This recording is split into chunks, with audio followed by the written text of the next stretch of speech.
Hey everybody! Today I'm going to talk about how I made my dark gray costume. This idea started out as a simple cosplay to accompany my husband's Kylo Ren costume. The original intention was to purchase all of the ready-to-make garments so I didn't have to craft anything, but it ended up turning into a much more involved project than I had intended. At first I was just going to buy all of the ready-to-wear pieces and make a normal Rey outfit, but since I don't love the look of light-colored fabric and like wearing black, I decided to make a Sith or a dark gray cosplay. After seeing the trailers for The Rise of Skywalker, this actually made sense because they feature an all-black wearing, dark side looking Rey. And because I can't just half-ass something, I also decided to make a few other custom pieces. This included a hooded cape similar to Kylo Ren's, a belt, as well as a long sleeve shirt that I altered into a sleeveless tunic. I wasn't even going to get a wig, I was just going to slick my hair back to make it look Sithy, but after consulting Reno, he encouraged me to get some long hair for a change. While taking longer than expected, I ended up really liking the end result. So, without further ado, let's get into each section of the costume. To start with, I compiled a ton of reference photos of dark Rey costumes, as well as just some Sith concept art. I wanted to look pretty similar to Rey's original The Force Awakens costume, but with some liberties added here and there. For the tops, I bought a sleeveless turtleneck as a base because I think that brings a really slick element into the look. I also bought a really soft and flowy long sleeve shirt that I seam ripped the sleeves off and sewed a pleat down the back to make it more skin tight. I saved the arm sleeves I cut off for later. I could have cut all the extra fabric off in the back and cleaned it up, but something about it kinda looked cool to me. Plus it's hidden by the scarves and the belt. I also added slits to the front to create panels that I thought would add a little more dynamic flow. You could totally omit this layer if you just wanted to wear the turtleneck. I decided to wear skin-tight bottoms instead of the baggier pants seen in the movie, again, to give it a more sleek dark side look. I found some crazy cheap punky leather leggings on Amazon.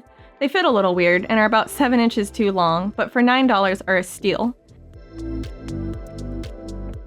The boots I found at a thrift store and are actually used in several of my costumes, as well as everyday wear. They're a really solid wardrobe piece that most people don't pay attention to anyway. For the scarves, I just bought 3 lightweight hijab linen scarves with a nice drape and sewed them end to end. Then, I just trimmed them together to get to the desired length once I figured out how to wrap them correctly on myself. To hold them in place, I made a belt, but instead of Rey's typical belts, I went with a more form-fitting, subtle V-shaped belt. Luckily, this was super easy to make. I just traced the pattern onto very stiff interfacing, cut it out, and glued it onto some stretchy faux leather. It secures in the back with Velcro. I had originally envisioned the outfit with black leather gloves. However, after putting them on, it just didn't fit well with the character.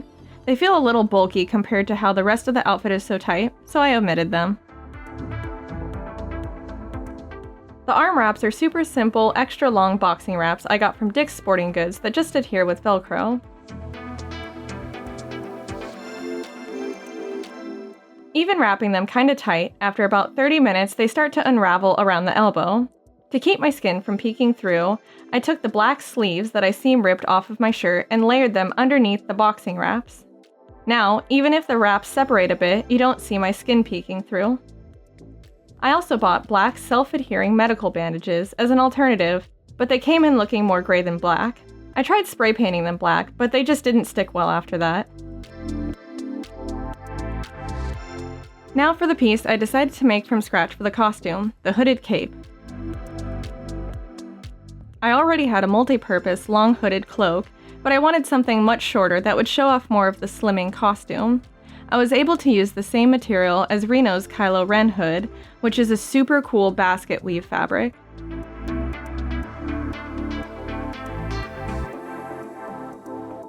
I sewed the hood the same way as Kylo's, just much smaller. To design the cape, Reno had drawn out some concept sketches. I loved it so much I just went with it. After fine-tuning it 100 times, I sewed it together with ruches to make the cape look more dynamic. Then, I sewed on the hood. Since the fabric is pretty delicate, just like Kylo's feelings, I reinforced the flaps where it closes by sewing all around the edges.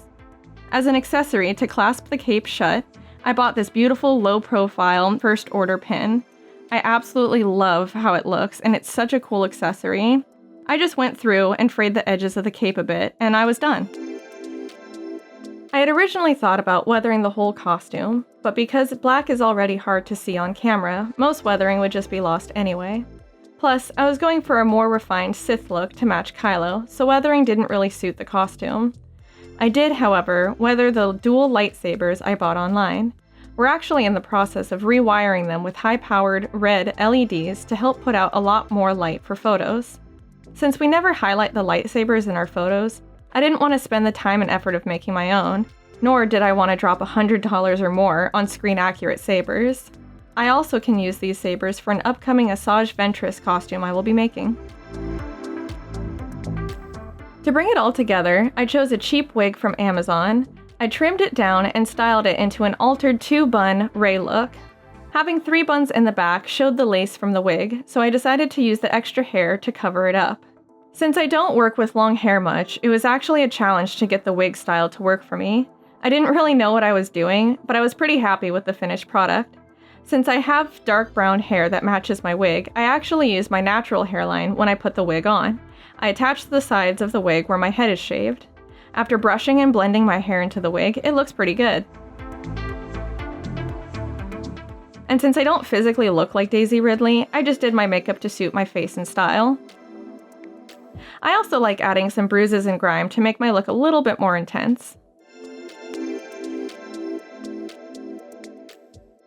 And that's it! What was supposed to be a fully purchased, simple Rey look turned into something a little bit more complex, but the end result is pretty cool. I hope you enjoyed this video, and until next time, thanks for watching.